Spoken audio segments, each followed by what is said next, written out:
నమస్తే. చాలా ఏళ్ళుగా ఎదురు చూస్తున్నటువంటి రేషన్ కార్డుల కోసం ఎదురు చూస్తున్నటువంటి నమస్తే. చాలా రోజుల నుంచి రేషన్ కార్డుల కోసం ఎన్నోసార్లు దరఖాస్తులు పెట్టుకొని మరో పక్కన పదుల సంఖ్యలో పదుల సార్లు మీ సేవల చుట్టూ తిరిగి కలెక్టర్ ఆఫీసుల చుట్టూ తిరిగి రేషన్ కార్డు కావాలని చెప్పేసి 10 సంవత్సరాలుగా ఎదురు చూస్తున్నటువంటి వాళ్ళ యొక్క కళ కాసేపట్లో నెరవేరబోతా ఉన్నది.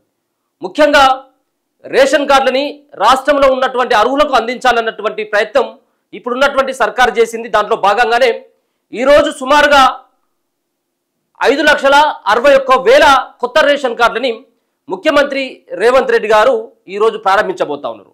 రేషన్ కార్డుల కోసం గతంలో దరఖాస్తులను స్వీకరించడం జరిగింది. ఎప్పుడైతే తెలంగాణలో కాంగ్రెస్ పార్టీ అధికారంలోకి వచ్చిన తర్వాత ప్రజాపాలన పేరు పైన గ్రామాల్లో ఉన్నటువంటి అధికారులు సమావేశం పెట్టి ముఖ్యంగా వాళ్ళకు ఉన్నటువంటి రేషన్ కార్డు కోసం దరఖాస్తులను స్వీకరించడం జరిగింది. భూములకు సంబంధించినటువంటి వాటిపైన దరఖాస్తులు స్వీకరించడం జరిగింది. అన్నిటిపైన కూడా ఫ్రీ గ్యాస్ సంబంధించినటువంటి దానిపైన కానీ ఆ ఫామ్లను కూడా స్వీకరించడం జరిగింది. ఇదే నేపథ్యంలో చాలామంది అప్పుడు రేషన్ కార్డులు లేదు అని చెప్పేసి దరఖాస్తులు చేసుకున్నటువంటి లక్షల దరఖాస్తులు వచ్చినాయి. చాలామంది ఆన్లైన్లో అప్లై చేసుకోవాలని చెప్పేసి అంటే మీ సేవ చుట్టూ తిరిగి అట్లా అప్లై చేసుకున్నారు. మరో పక్కన కలెక్టర్ ఆఫీసుల్లోకి వెళ్ళి దరఖాస్తులు చేసుకున్నటువంటి వాళ్ళు కూడా ఉన్నారు. అంటే సుమారుగా ఇట్లా దరఖాస్తులు చేసుకున్నటువంటి వాళ్ళు రాష్ట్రంలో 25 లక్షల మంది ఉన్నారు. 25 లక్షల మంది కొత్త రేషన్ కార్డుల కోసం దరఖాస్తు చేసుకున్నటువంటి వాళ్ళ సంఖ్య ఇప్పుడు ఇచ్చేది ఎంత అంటే కేవలం 5 నుంచి 6 లక్షల లోపే కొత్త రేషన్ కార్డులు ఇస్తా ఉన్నారు. అంటే మిగతా ఇంకా 20 లక్షల రేషన్ కార్డులకు అప్లై చేసుకున్నటువంటి వాళ్ళకి మరి ఈ విడతలో వచ్చేటువంటి పరిస్థితి కనబడతలేదు. మరి అవి ఇంకెప్పుడు ఇస్తారంటే దానికి క్లారిటీ లేదు. ఇక మరో అంశాన్ని ఏం చెప్పాలంటే చాలామంది అధికారులు రేషన్ కార్డు కోసం దరఖాస్తు చేసుకున్నటువంటి ఇంటికి వెళ్ళి ఆ ఇంట్లో ఉన్నటువంటి వివరాలను సేకరించాల్సిన అవసరం ఉండేది. కానీ ఎవరు వెళ్తారులే అన్నటువంటి తీరుగా బాధ్యత లేకుండా వాళ్ళు డోర్ లాక్ అని చెప్పేసి రాసి ఆ ఫామ్లో నింపడం, లేకపోయినట్లయితే వాళ్ళు ఇక్కడ ఉండట్లేదు అని చెప్పేసి కూడా వాళ్ళు రాసుకోవడం. దీని ద్వారా ఏమైందంటే చాలామంది అర్హులుగా ఉండి కూడా వాళ్ళు అనర్హులో తెలిపారు. వీళ్ళు ఇచ్చినటువంటి వీళ్ళు అక్కడికి వెళ్ళక సరైనటువంటి వివరాలని తీసుకోక చాలామంది ఎలిజిబుల్ పర్సన్గా కాకుండా మిగిలిపోయారు వాళ్ళంతా. మరి వాళ్ళు చాలామంది దీంట్లో బీదలే ఉన్నారు. మరి వాళ్ళకు ఎప్పుడు ఇస్తారు అనేది మరి ఈరోజు ఏమైనా ముఖ్యమంత్రి ఏమైనా ప్రకటన చేస్తాడా, లేకపోతే ఇది నిరంతరమైనటువంటి ప్రక్రియ అని చెప్తాడా లేదా అనేది కూడా చూడాలి. ఎందుకంటే రేషన్ కార్డు అనేది ఇప్పుడు మస్ట్ అయిపోయింది. ఆధార్ కార్డు అయినా కొంత అటు ఇటు అయినా పెద్ద ఇబ్బంది ఏమనేది కావచ్చేమో, కానీ రేషన్ కార్డు తోటి అన్నిటికీ లింకులు పెడతా ఉంది ఇప్పుడు ఉన్నటువంటి ప్రభుత్వం కానీ గతంలో ఉన్నటువంటి ప్రభుత్వాలే కానీ. ఎందుకు అంటే ఇప్పుడు రేషన్ కార్డు తీసుకోవడం, రేషన్ కార్డుతో కేవలం రేషన్ బియ్యం మాత్రమే తీసుకోవడానికి పనికిరాదు. అన్ని ఆరోగ్యశ్రీ కావాలన్నా రేషన్ కార్డు కావాల్సిందే, ప్రభుత్వ సంక్షేమ పథకాలు కావాలన్నా రేషన్ కార్డు కావాల్సిందే, ఇప్పుడు ఇందిరమ్మ ఇల్లు కావాలన్నా కానీ రేషన్ కార్డే అడుగుతా ఉన్నారు. రైతు భరోసా పైసలు పడాలన్నా, రైతు బంధు పైసలు పడాలన్నా ఇటువంటి అన్నిటికీ ప్రభుత్వం రేషన్ కార్డుతోటి ముడిపడేటువంటి ప్రయత్నం చేస్తూ ఉంది. దానికే ముడిపెట్టి ఈ సంక్షేమ పథకాలను అమలు చేస్తూ ఉంది. దాన్నే బేసిక్గా రేషన్ కార్డునే తీసుకుంటా ఉన్నారు. చాలామందికి మొన్న కూడా రేషన్ కార్డు లేక చాలామందికి రైతు భరోసా పైసలు పడలేదు. రేషన్ కార్డును లేక చాలామందికి రైతు రుణమాఫీ కాలేదు. ఇటువంటి వాటికి అన్నిటికీ కూడా ఇప్పుడు ప్రభుత్వం అంతా కూడా రేషన్ కార్డుతో ముడిపడుతుంది కాబట్టి అన్నిటికీ దీంతో లింక్ అయి ఉంటుంది కాబట్టి చాలామంది ప్రజలంతా దీనిపైన ఆలోచన చేసిండ్రు. అంతేకాకుండా ముఖ్యంగా ఈ రేషన్ కార్డుని ఎట్టి పరిస్థితుల్లో రావాలన్నటువంటి ఒక భగీరథ ప్రయత్నం చేసి అనుకోరాదండి. ఎందుకంటే ఎప్పుడు అవకాశం వచ్చినా వాళ్ళు మీ సేవ చుట్టూ తిరగడం, రేషన్ కార్డు కోసం మండల ఆఫీసుల చుట్టూ తిరగడం, కలెక్టర్ ఆఫీసుల చుట్టూ తిరగడం, గ్రామాలలో సభలు సమావేశాలు పెడితే అక్కడ కూడా దరఖాస్తులు ఇవ్వడం.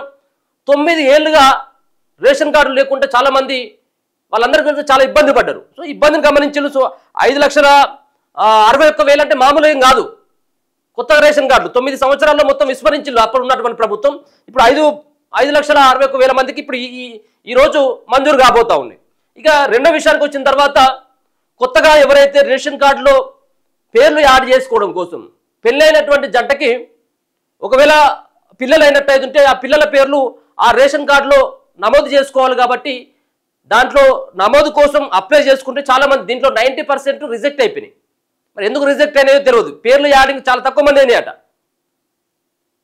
కొత్తగా పెళ్ళైనటువంటి ఆ కుటుంబంలో ఉన్నటువంటి వాళ్ళు ఎవరైతే ఉన్నారో ఆ కొడుకు అలాగే కోడలు ఉంటే సపరేట్గా వాళ్ళకి రేషన్ కార్డు కావాలి కదా. అందుకని చెప్పేసి కోడలేమో వాళ్ళ ఇంటి దగ్గర పేరు తీసేపించుకుంది, ఇక్కడేమో కొడుకు ఇక్కడ వాళ్ళ రేషన్ కార్డులో ఆ పేరు తొలగించుకున్నాడు. ఇప్పుడు అక్కడ ఆ పేరు తొలగిపోయింది, ఇక్కడ ఈయన పేరు కూడా తొలగిపోయింది. తొలగించాలి అధికారులు. ఎందుకు తొలగించారు అంటే వీళ్ళు అప్లై చేసుకుంటే ముందుగా ఈ రేషన్ కార్డులో మా పేరు ఉంది, రేషన్ కార్డు నెంబర్ ఇది, మేము కొత్తగా పెళ్లి చేసుకున్నాం, ఆ రేషన్ కార్డులోకి వెళ్ళి మమ్మల్ని తొలగించండు అని చెప్పేసి మనం ఎంఆర్ఓ కార్డు దరఖాస్తు చేసుకుంటే ఇమ్మీడియట్గా రిజెక్ట్ అయిపోతుంది. అది ఇమ్మీడియట్గా ఆ పేరు దానికి వెళ్ళి తొలగించబడతా ఉన్నది. సరే తొలగించడం వరకు బాగానే ఉంది, మరి ఇద్దరు పేర్లు కలిపి ఒక రేషన్ కార్డు కావాలి కదా మరి వీళ్ళకు, అది రాలేదు. ఇప్పుడు అక్కడ చెడ్డది, ఇప్పుడు ఇక్కడ చెడ్డది. ఇప్పుడు అక్కడ పేరు పోయింది, ఇప్పుడు మళ్ళా దీంట్లో పేరు రాలేదు. రెండు విధాలుగా నష్టం అయిపోయింది. ఉన్న దాంట్లో ఊసిపోయింది, ఇప్పుడు కొత్తది రాకపోయా. అట్లా చాలామంది ఉన్నారు. పాతది పోగా కొత్తది రాకపోయా.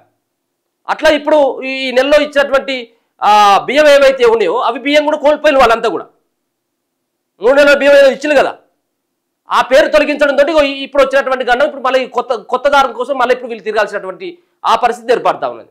ఇట్లా అధికారులు ఖచ్చితంగా క్షుణ్ణంగా తనిఖీలు చేయాల్సింది.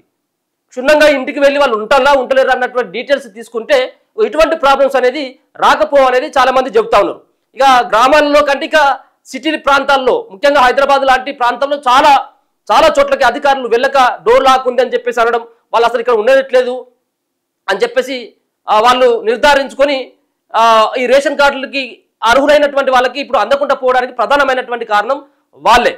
చూద్దాం మరిగా 25 లక్షల రేషన్ కార్డుల కోసం దరఖాస్తు చేసుకున్నటువంటి వాళ్ళకి పూర్తి స్థాయిలో ఈ ప్రభుత్వం అందిస్తుందా, లేకపోయినట్టయితే ఇది నిరంతరమైనటువంటి ఎప్పుడైనా అప్లై చేసుకోవచ్చు, దీనిపైన ఇంకేమైనా గైడ్లైన్స్ విధిస్తుందా అనేది కాసేపట్లో ముఖ్యమంత్రి ఏం చెప్పబోతా ఉన్నాడు, కొత్త రేషన్ కార్డుల కోసం ఇంకా ఏమైనా కొత్త అప్డేట్ ఏమైనా ఇస్తారా, లేకపోతే 5 లక్షల ఈ 5 లక్షల నుంచి 6 లక్షల రేషన్ కార్డులు మాత్రమే ఇచ్చి మిగతా వాళ్ళకి మరి ఏమని భరోసా ఇస్తారనేది కాసేపట్లో ముఖ్యమంత్రి మాట్లాడిన తర్వాత చూద్దాం. కానీ ఏదేమైనా 5,60,000 రేషన్ కార్డులు ఇవ్వడం అయితే ఇది ఒక గొప్ప నిర్ణయం అయితే అనుకోవచ్చు. చాలా మంది పేదలు దీని ద్వారా లబ్ధి పొందుతారు. ఇచ్చేటువంటి సన్న బియ్యం కావాలన్నా రేషన్ కార్డు ఖచ్చితంగా కాబట్టి ఇచ్చేటువంటి 6 కేజీల రైస్ ఒక్కొక్క కుటుంబంలో ఉన్నటువంటి ఒక సభ్యునికి 6 కేజీల బియ్యం, అది కూడా సన్న బియ్యం ఇస్తా ఉన్నాడు. సన్న బియ్యం కావాలంటే రేషన్ కార్డు మస్ట్. ఈ సన్న బియ్యం కావాలనుకున్నటువంటి వాళ్ళు కానీ రేషన్ బియ్యం తినేటువంటి వాళ్ళు కానీ అంతా కూడా పేదలే ఉంటారు కాబట్టి ఇది పేదలకి చాలా ఉపయోగపడేటువంటి ఒక గొప్ప నిర్ణయంగా అయితే మనం అయితే చెప్పవచ్చు. చూస్తూనే ఉండండి మన తొలి వెలుగు.